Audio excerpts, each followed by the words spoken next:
Consorcio Internacional de Universidades para la reducción de la demanda de drogas, que se abrevia como ICUDR a esta organización.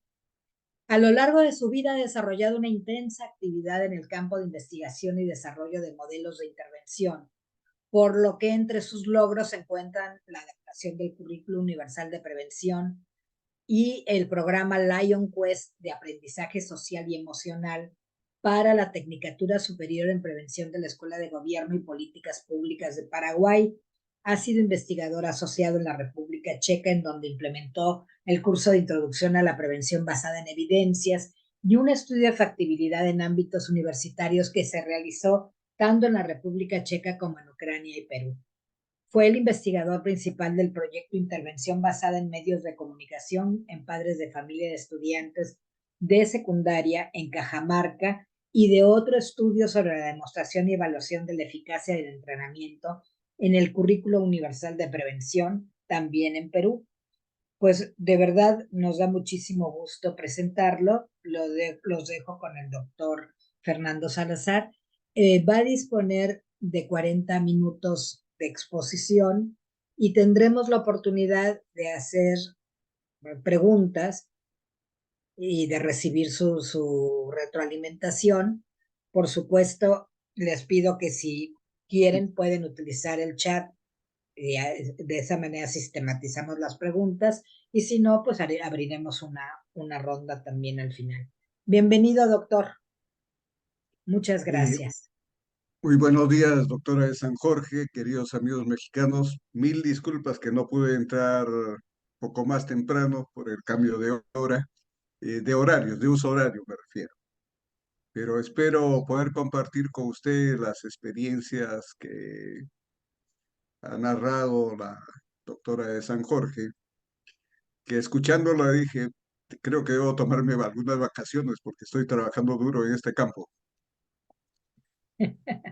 Claro. Entonces, si me permiten, voy a compartir la pantalla para hacerles una presentación que es a modo de una conversación en la cual quiero sintetizar algunas experiencias y plantear quizás una propuesta en el ámbito universitario.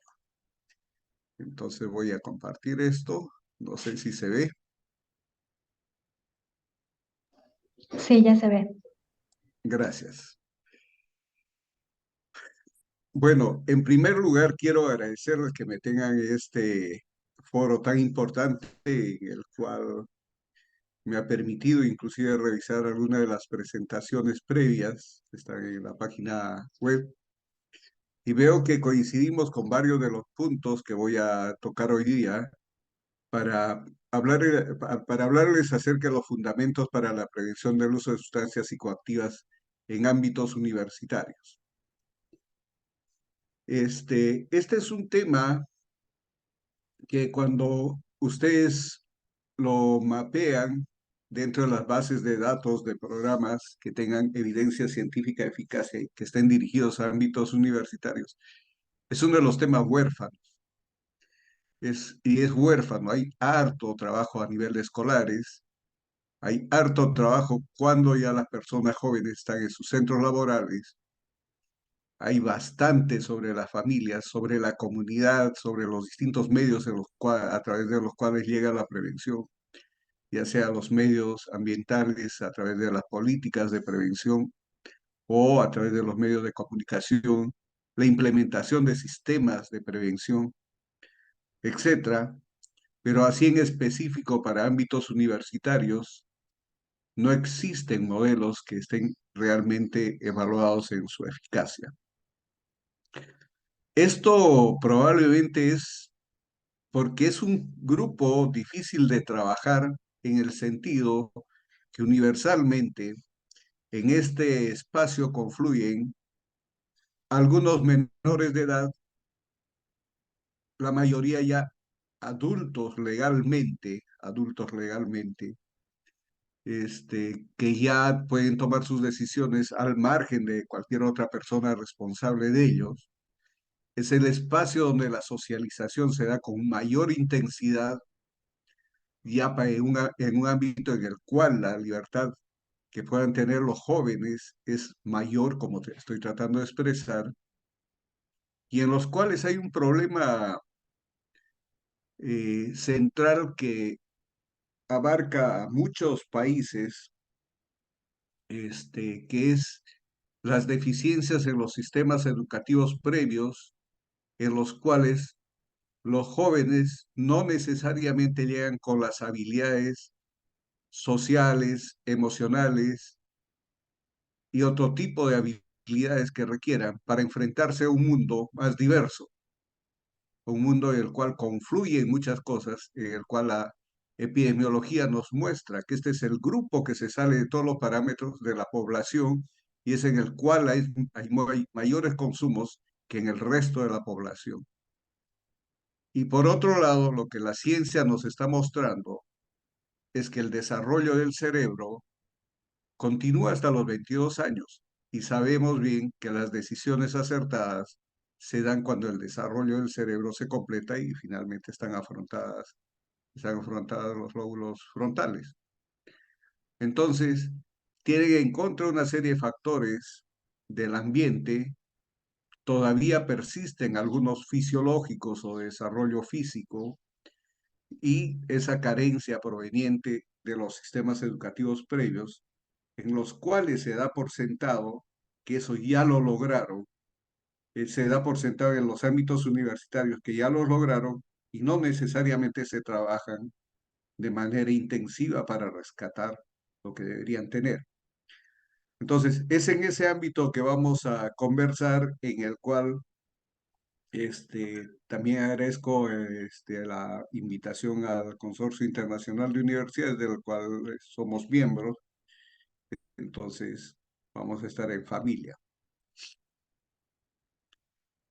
La primera pregunta que siempre me planteo es: ¿a qué cosa nos enfrentamos? ¿Cuál es el problema que nos vamos a enfrentar? ¿Cuál es la necesidad que tenemos?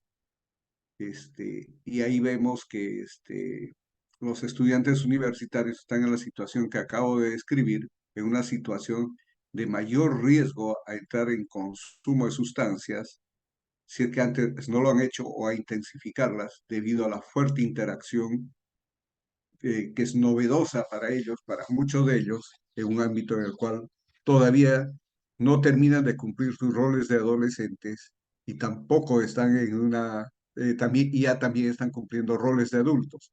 Entonces es una situación compleja. Pero eso es cuando los vemos individualmente, pero cuando los vemos en el ámbito social, el uso de sustancias en general, no solamente en universitarios. Acá pongo algunos ejemplos. Por ejemplo, en lo social, genera mayor inseguridad y violencia, cosa que estamos compartiendo bastante, desgraciadamente, algunos países, como ustedes y los peruanos. A nivel económico nos genera mayor pobreza y exclusión de todo tipo, y el uso de sustancias a nivel de salud nos genera mayor mortalidad y morbilidad que se ven incrementadas con el uso de sustancias. Y por otro lado, en el sistema educativo, en la parte académica, hay un abandono del sistema educativo que en este grupo poblacional repercute directamente en pobres habilidades laborales que hacen que su vida posterior también esté llena de baches que hacen que no vayan a tener un desarrollo económico y social deseable. Y esto no es un problema de uno, esto nos abarca a todos, esto impacta en toda la sociedad. Por lo tanto, tenemos que ver, por ejemplo, cómo está la situación del uso de sustancias psicoactivas en la población universitaria. Y fíjense que de los pocos estudios que se pueden encontrar fácilmente, que nos podrían dar, he encontrado uno en el cual he trabajado directamente las pruebas y en la implementación, que es el estudio en población universitaria de países de la Comunidad Andina: Ecuador, Colombia, Perú y Bolivia, en el cual pongo un discurso que es general y se aplica también a México, que es que el consumo de drogas en la población universitaria es un problema creciente. El alcohol es la droga más consumida por los estudiantes universitarios, seguidas del tabaco y la marihuana. El consumo de cocaína y otras drogas ilegales es preocupante y los estudiantes universitarios que consuman drogas tienen mayor riesgo de sufrir problemas académicos, sociales y de salud. Eso está en un informe publicado en 2017 del estudio del 2016 hecho por la Comunidad Andina de Naciones con UNODC. Y por otro lado, en el cual tenemos a un investigador prestigioso mexicano y amigo Jorge Villatoro, en el cual ya nos da cifras más precisas en el año 2016 también, en el cual el consumo de tabaco fue 30.4% de la edad promedio y la edad promedio de inicio es de 13.4. Más de la mitad ha bebido alcohol y 15% ha bebido en exceso. La prevalencia del consumo de drogas alguna vez fue 17.2% y las drogas ilegales de preferencia son marihuana con 10%, inhalables 6% y cocaína 3%. Esos datos son superiores probablemente a los de la población general, a los que se toman en la población general para un grupo correspondiente. ¿Sí? Entonces, no solamente estamos enfrentando estos problemas sociales, sino estamos enfrentando problemas de consumo en cantidades que exceden a las que se producen en la población general, que deben tener alguna repercusión en el ámbito universitario. Para ello, quisiera introducir algunas definiciones o ideas o clasificaciones que nos permitan entender de forma más precisa a qué nos referimos al uso de sustancias en las universidades. Para los estudiantes se refiere al uso de sustancias y el daño que ocurre mientras los estudiantes están en la universidad durante el horario de estudios. Y cuando hacemos esta clasificación nos olvidamos del personal. El personal se refiere al uso de sustancias y el daño que ocurre en la universidad o durante las horas de trabajo. Y el personal somos los docentes universitarios, son los administrativos, son los proveedores que entran al ámbito universitario y en los cuales se puede dar el uso de sustancias y eso puede ocurrir en la universidad o durante las horas de trabajo y afecta también el desempeño global de la universidad. Sin embargo, y también hay que ver que el consumo de sustancias se da fuera de la universidad. El de los estudiantes se refiere al uso de sustancias y el daño que ocurre fuera del entorno universitario y durante el horario universitario. Y para el personal se refiere al uso de sustancias y el deterioro que ocurre fuera del entorno laboral, pero en las horas de trabajo. Es decir, estamos en horario de trabajo, pero nos vamos afuerita de la universidad a una calle vecina a consumir algo. O lo que es peor, que en este momento también han ingresado algunas sustancias psicoactivas al ámbito universitario, pero esa se refiere a la anterior. Ahora, ¿qué nos dicen los estudios? Es que la mayor parte del uso de sustancias relacionadas con la universidad ocurre fuera del entorno universitario y afecta el rendimiento académico. Esto nos plantea un problema en el cual el uso está fuera del ámbito de control de la universidad y al ser realizado fuera de la universidad, no tenemos las normas que rigen a la universidad y afuera de la universidad tampoco las tenemos porque son adultos y no nos compete ese control desde el ámbito universitario, tampoco a los padres. Los padres podrían hacerlo por otra vía, pero no, nosotros por la vía legal no podemos. Entonces, en esta situación, teníamos que preguntarnos, y supongo que esto es un tema que no es novedoso, pero que vale la pena hacerlo, ¿y cómo se produce el uso de sustancias psicoactivas? ¿Cómo se da este uso de sustancias psicoactivas? Para poder entender eso, veamos primero veamos los factores involucrados en el desarrollo humano. Las personas nos desarrollamos por las interacciones que se dan en el macroambiente. El macroambiente nos referimos a nuestro país, nuestra región, nuestra provincia, el estado, etcétera, donde vivimos, en los cuales compartimos una cultura general, compartimos una economía, compartimos leyes, normas, etcétera, y nos distinguimos por ello, porque son normas que nos rigen a todos. Y lo que ocurre a este nivel nos va a afectar como individuos.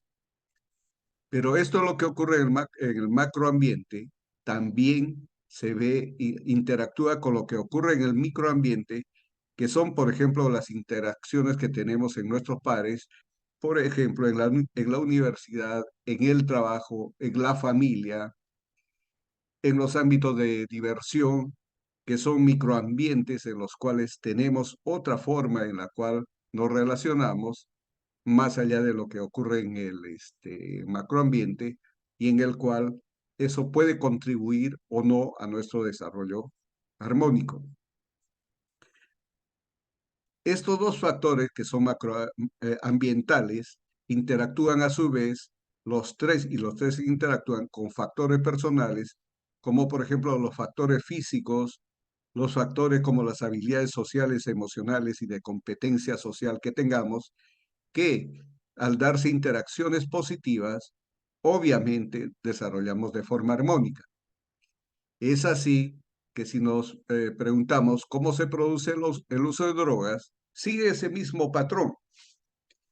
Las leyes, normas y economía y cultura de las comunidades en las que vivimos, junto con lo que ocurre en las instituciones educativas, en lugar del trabajo y familia, y asociaciones culturales, deportivas, basadas en la fe, etcétera, que van interactuando entre ellas, interactúan con las características personales que luego nos generan cierto tipo de creencias y actitudes y creencias normativas, como por ejemplo el uso de sustancias, creencias de control, como por ejemplo la percepción del riesgo que tenemos sobre una conducta que podamos ejercer, y también sobre las actitudes que tengamos o no a favor o en contra de las sustancias, y esas interactúan con las competencias sociales, cognitivas y afectivas que podamos haber desarrollado, y estas, de acuerdo a la teoría del comportamiento, del cambio del comportamiento humano o el cambio de conducta, nos genera las intenciones o no de uso de drogas. Si todas las creencias, las actitudes son a favor del uso de drogas y no tenemos las competencias sociales, cognitivas y afectivas, probablemente nuestras intenciones sean el de usar las drogas, y es así como se plantea en este modelo que se produce el uso de sustancias, es decir, por características personales que tienen que ver con la conducta, que interactúan con los factores macro y microambientales. Entonces, el uso de sustancias no es un uso de elección, no es un uso de oportunidad únicamente, sino proviene de una serie de interacciones. Y esto es una de las primeras cosas que debemos plantearnos, y nos planteamos varios, en los cuales nos preguntamos, bueno, y el modelo prevalente de intervenciones preventivas es dar información, las famosas charlas. ¿Funcionan o no funcionan? Y la posición de todos los que trabajamos, por lo menos de los grupos en los que yo interactúo, es que no funcionan si es que no se abordan todos los espacios que van interactuando para producir la prevención, porque ellas solamente trabajarían en qué, tal vez sobre algún tipo de creencias, algunas habilidades cognitivas, etcétera, o algún otro tipo de intervenciones que son puntuales en algún ámbito.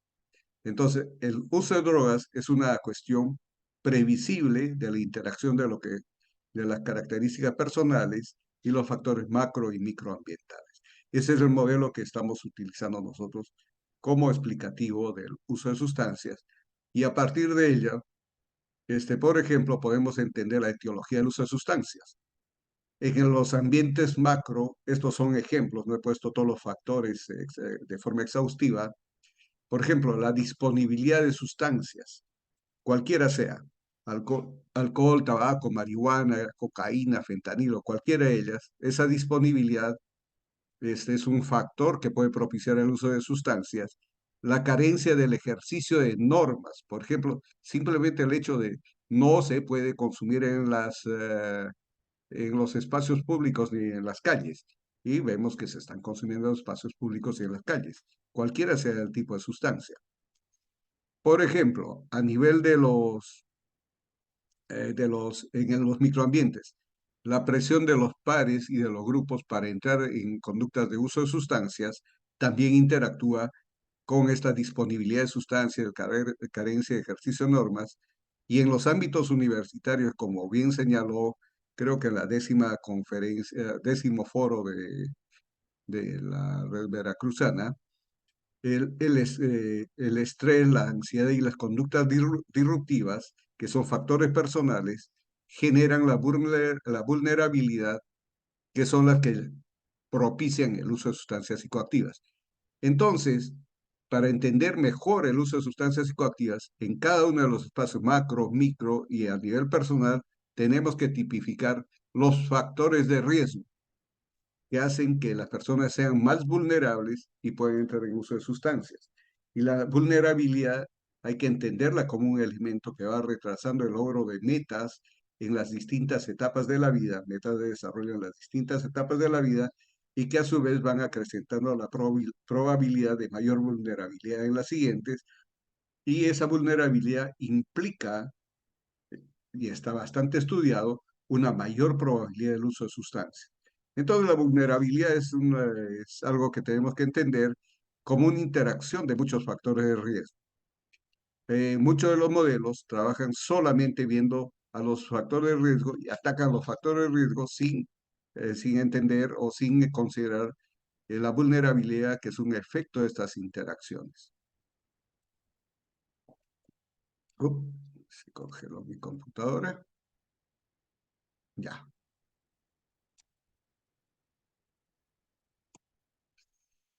Ahora, viéndolo por el lado, ese modelo explicativo del uso de sustancias, por ejemplo, vamos a ver las intervenciones y políticas de prevención. Por ejemplo, ¿qué podríamos hacer a nivel macro? El fortalecimiento y cumplimiento de las normas que restringen el acceso a las drogas. Hay amplia investigación y está muy bien documentado en los estándares internacionales de calidad que ese fortalecimiento del cumplimiento de las normas y especialmente el ejercicio de las normas producen un efecto positivo en el disminuir el uso de sustancias psicoactivas. Otro factor que está ampliamente estudiado es la creación a micro niveles, son la creación de entornos seguros e inclusivos.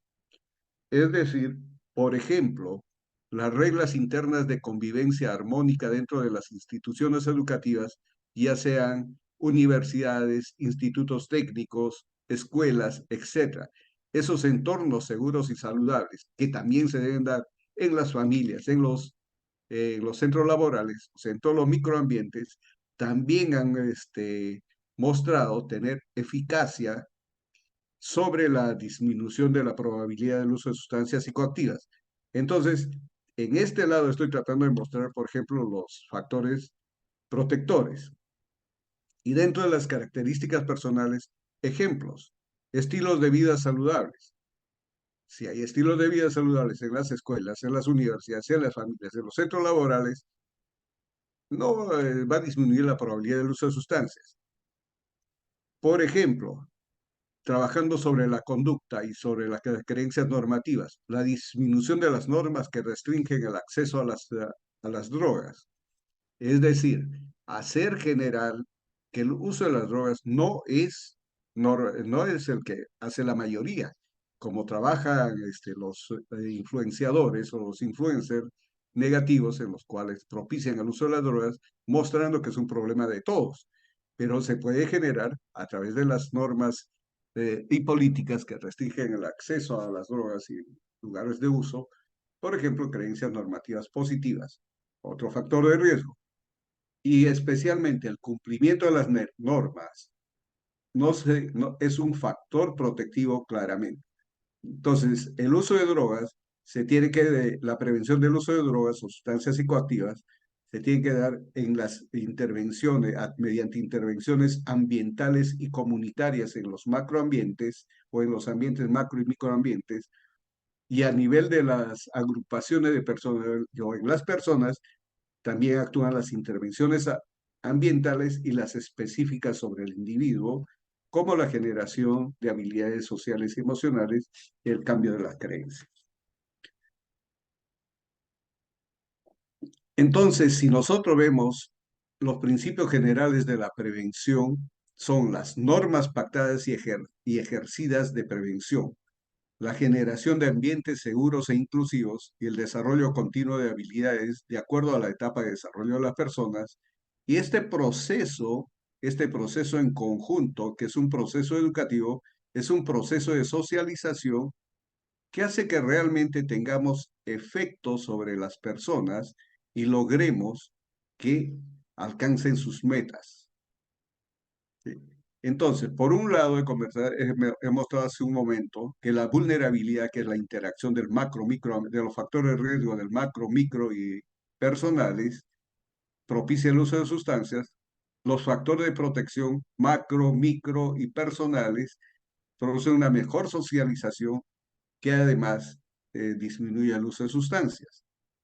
Entonces, básicamente, los modelos preventivos tienen que ver con generar mayores interacciones positivas en estos ambientes donde transitamos y desarrollamos nuestra vida. Entonces, ¿qué busca la prevención? ¿Qué busca la prevención? Y este es un tema que es, cuando vemos en distintos ámbitos, y para no irme fuera de lo que tengo al alcance, en mi país, el lema de la Secretaría Nacional de Drogas es la lucha contra las drogas, la lucha contra las drogas. Entonces la prevención se enfoca en la lucha contra las drogas, entonces podría entenderse y se entiende por qué la mayor parte de los esfuerzos y la economía en esta área de reducción de la demanda se va hacia el control de la producción, hacia la interdicción, etcétera. O sea, se va hacia el lado de controlar la oferta. Pero no, se va al otro lado, porque se entiende que estamos en lucha contra las drogas. Pero lo que busca la prevención, la definición que teníamos en la ciencia de la prevención, es ayudar a la gente, especialmente a los jóvenes, niños y adolescentes, a evitar o retrasar el inicio del uso de sustancias psicoactivas. Si se evita el inicio de sustancias, obviamente no va a haber ningún problema asociado con eso. Y retrasarla también es importante porque también está ampliamente estudiado que cuanto menor es la edad de inicio con las sustancias psicoactivas, mayor es la probabilidad de trastorno por uso de sustancias o dependencia en el futuro. Es por eso que esa es una definición bien pragmática de evitar o retrasar el uso de sustancias.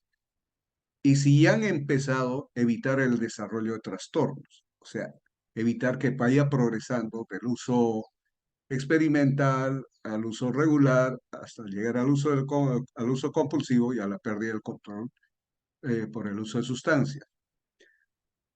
Una definición más amplia es busca el desarrollo sano y seguro de los jóvenes para que alcancen todo su potencial y se conviertan en miembros que se involucren en el desarrollo de la sociedad. Entonces, cuando hablamos, a mí me gusta el que está abajo con letra más grande. El otro está bien ligado al uso de sustancias y a la progresión del uso de sustancias. Cuando hablamos de esto, de la siguiente definición, la que está en letras más grandes, estábamos hablando del ejercicio de los derechos humanos, de la justicia social, del cierre de brechas. Estamos hablando de las cosas que realmente nos deben interesar como ciudadanos comprometidos con nuestros conciudadanos y especialmente con el desarrollo armónico y saludable de nuestro país, para que todos tengamos la oportunidad de realmente tener una vida digna. Entonces, esa es la bandera que tenemos en nuestro programa de prevención, en el cual estamos claros de que no estamos en una lucha contra las drogas, sino estamos buscando el desarrollo de nuestra sociedad. Pero obviamente hay que evitar lo que dice la primera definición. Ahora, por favor, permítanme mostrarles un modelo probado en escolares secundarios que puede ayudar. Y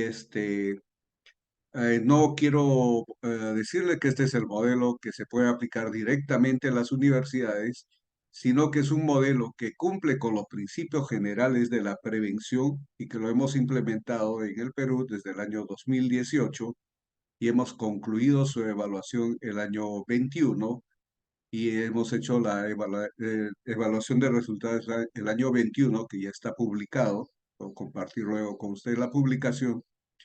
Y durante el año 22 hemos estado midiendo el impacto del modelo generado al ser trabajado en el grupo de espera o grupo de control que sirvió para el estudio.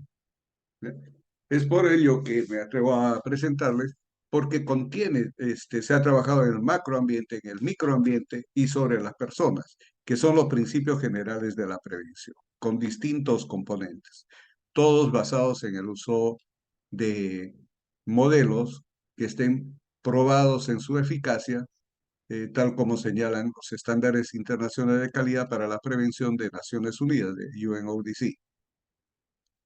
Entonces, el programa de prevención integral de estas escuelas en las que trabajamos se basó en un planteamiento claro de la política de escolares de prevención que comunica el carácter y conducta, el carácter de las escuelas y las conductas que se esperan de todos los miembros de la comunidad educativa, niños, padres, docentes, miembros de la comunidad circundante a la escuela, que cumplan estas normas que se pactaron con todos. En una siguiente diapositiva les voy a decir cómo se llega a pactar esas normas con todos, para que los chicos sepan que no es un tema de cuidado de ellos, es un tema de cuidado de todos.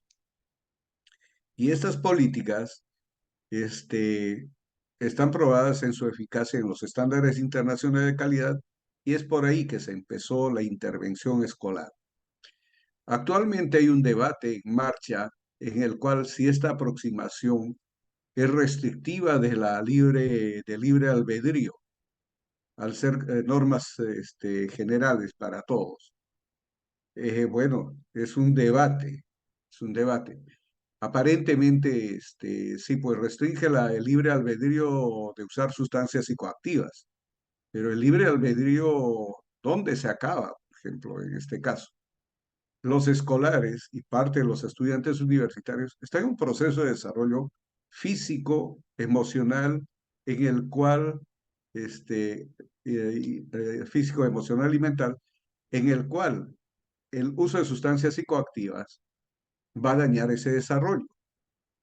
Entonces, todavía persisten costumbres en las cuales los padres enseñan a los chicos pequeños, especialmente a las niñas, a consumir alcohol, por ejemplo, con la creencia de que al enseñarles ellos en un medio controlado como la familia el uso de alcohol, van a disminuir su riesgo de ser potencialmente abusadas por el uso de alcohol sin saber los efectos que tiene. Esa es una creencia que acá hemos combatido y estamos combatiendo fuertemente. Obviamente el daño es mayor y, porque genera demasiados problemas que en casa se origina el uso de sustancias por las creencias normativas, las creencias de control, las actitudes hacia las drogas que van generando, que son las partes explicativas del uso de sustancias a nivel de las personas. ¿Sí? Esto se acompañó con unas fuertes prácticas de generar climas escolares positivos, que son simplemente la mayor vinculación en términos de confianza, conocimiento y capacidad de comunicarse entre los escolares, entre los docentes, entre los padres de familia, entre escolares con padres, con docentes, etcétera, una interacción, y los administrativos, una interacción muy fuerte en la cual realmente se generaron ambientes en los cuales se podía sentir el carácter de la escuela, ni bien se cruzaba la puerta, en la cual uno se sentía realmente un ambiente acogedor y seguro. Que nuevamente con esta política escolar que también trabaja y tiene efectos sobre el clima escolar positivo, van generando los espacios sanos y seguros para el aprendizaje de lo que sea la misión de la institución educativa. Teniendo normas claras, climas positivos para el aprendizaje, le podemos enseñar todo lo que tengamos como misión hacer. Entonces, estos son dos principios básicos que, por ejemplo, se tienen que dar tanto en cualquier institución educativa de cualquier nivel. Junto con ello, ustedes dirán, acá se están trabajando en el macroambiente y en el microambiente. Se utilizaron los currículos escolares de prevención, que son una serie de sesiones educativas en las cuales se desarrollan habilidades sociales y emocionales para, para generar mejores respuestas frente, por ejemplo, al ofrecimiento de sustancias psicoactivas sin entrar en conflictos. Tener habilidades de rechazo, mejorar la autoeficacia, en fin, una serie de cosas que van interactuando y que permiten que los estudiantes puedan utilizar mejor todas sus habilidades en espacios que están normados y en espacios sanos y seguros. Entonces, este modelo se basa en otro ámbito que se desconoce o se omite al implementar la prevención, que es la ciencia de la implementación. Es todo un tema que podríamos compartir posteriormente, del cual solamente rescato que se tienen que organizar equipos de implementación de la prevención que sean representantes de la comunidad, representantes de la institución educativa, en este caso del modelo que le estoy presentando de la escuela, y también de los escolares mismos como miembros activos y decisores de su propio destino, y es así que se forman los equipos de liderazgo y acción para la prevención, en el cual están los docentes, está el Serenazgo, está la policía, está el centro de salud, está el Ministerio de la Mujer, está la Defensoría del Niño y el Adolescente, están todos los miembros interesados en que nuestros chicos crezcan sanos y bien. Cuestiones que también atacan a los jóvenes y atacan a los jóvenes. Y, por ejemplo, esto está teniendo efecto en el cuidado de nuestras niñas y adolescentes que estaban en una situación de vulnerabilidad, dado las características todavía fuertemente de discriminación de género que tenemos en el Perú. Estos equipos son clave porque le dan el seguimiento, monitorean y son artífices de toda la intervención que no es invasiva a la escuela y que ha permitido evaluar también los resultados de la intervención. Esto, que está señalado de forma muy clara en los estándares internacionales de calidad, usualmente se omite y se entran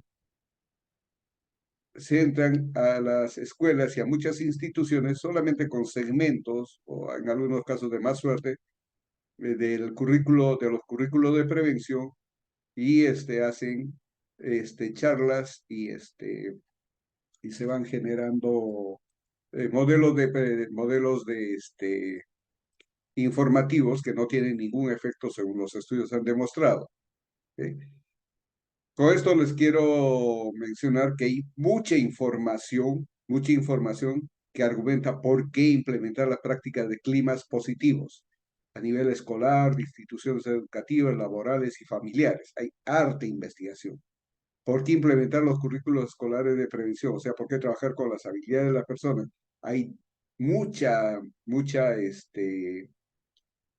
investigación que muestra los pros de estas intervenciones y también las condiciones en las cuales no han tenido efecto debido a fallas en la implementación. O sea, hay mucha investigación detrás de esto y también, por ejemplo, es clave en este caso con los escolares, se trabajó el vínculo con la comunidad, algo que está siendo muy difícil en estos momentos en varios países. O sea, cómo sacar a los chicos de la universidad a educar a la comunidad, cómo sacar a los chicos de la escuela a educar a la comunidad para que se reconozcan como miembros, de los cuales también los reconozcan como miembros para no estar ofreciéndoles sustancias psicoactivas como alcohol, tabaco, marihuana a los escolares, amén de las otras que son más difíciles de detectar. Entonces, este ejemplo del programa establecido con los ELAPS se midió los resultados a través de encuestas que se hicieron de forma secuencial en un grupo de intervención y en un grupo de control, en el cual ya está publicado y está la referencia, en el cual se controló el alcohol, el tabaco, la marihuana, y se interrumpió la evaluación de con ese modelo de encuestas secuenciales debido a la pandemia, pero hemos logrado rescatar alguna información durante y post pandemia que nos muestran que lo que se estaba ya viendo como la disminución del 2.5% de marihuana entre los grupos en los jóvenes del grupo de intervención y aumento de 1.5% del grupo de control de marihuana, ya fue la brecha mayor, incluyendo que ya veíamos que estábamos impactando sobre otro tipo de sustancias. Entonces, este es un modelo universal que ha sido, este programa escolar utilizó un modelo genérico de lo que es la prevención, que por ejemplo, en los cuales se aplicaron, se podía aplicar ese modelo en las universidades. En las universidades tenemos normas y reglamentos internos que están pactadas y ejercidas de prevención. Eso es, creo que universal. No creo que algún país permita el uso de sustancias psicoactivas libremente en las universidades o que el personal, los docentes y trabajadores puedan usar las sustancias psicoactivas en la universidad o dentro de las horas laborales. No solamente son las normas educativas de la universidad, sino también en el caso de los docentes y de los trabajadores, tenemos las normas, por ejemplo, de lo que debe ser algo, debe tener ustedes algo similar como el Ministerio de Trabajo. Ningún trabajador puede ir bajo el efecto de sustancias a su centro laboral. Se pueden generar ambientes seguros e inclusivos para este grupo específico de las universidades. Por ejemplo, se pueden generar los programas de terapias cognitivo-conductuales y los de apoyo social. Es un poco más difícil, por ejemplo, el pacto, el uso de acuerdo de convivencia dentro de las aulas por las velocidades y diferentes profesores que trabajamos con los alumnos.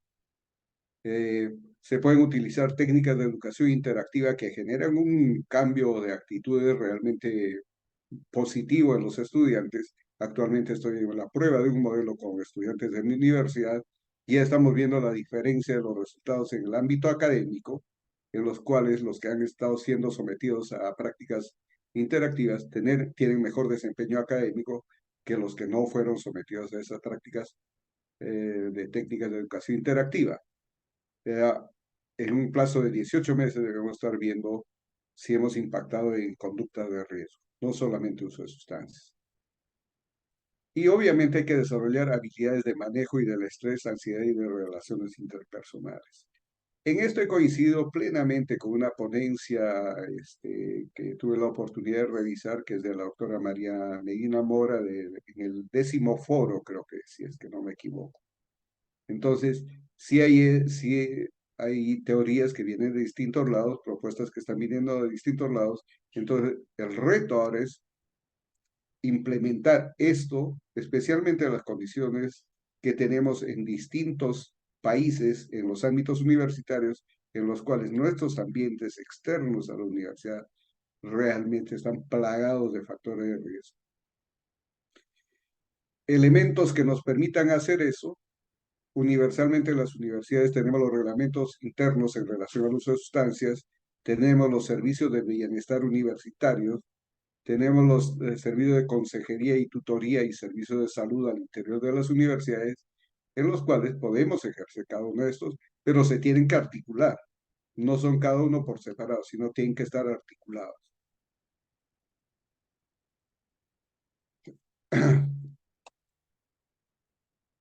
El reto es que en el ámbito universitario no estamos solamente con un elevado número de jóvenes que usan sustancias psicoactivas, sino también, y esto es comparable o mayor a lo que ocurre en la población general, y a los diagnósticos por trastorno por uso de sustancias.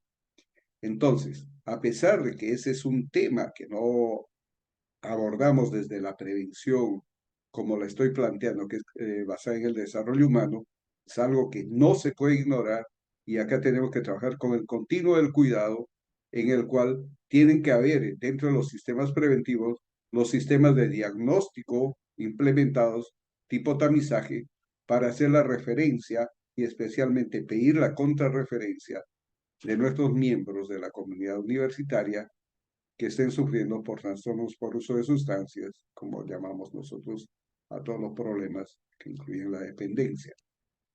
Entonces, este es hay varios retos en las universidades, implementar los modelos que tengan que abarcar las normas, los climas, el desarrollo de las habilidades que pueden estar careciendo nuestros estudiantes y nuestro personal, y además trabajarlo con el continuo del cuidado, que es un sistema de referencia y contrarreferencia.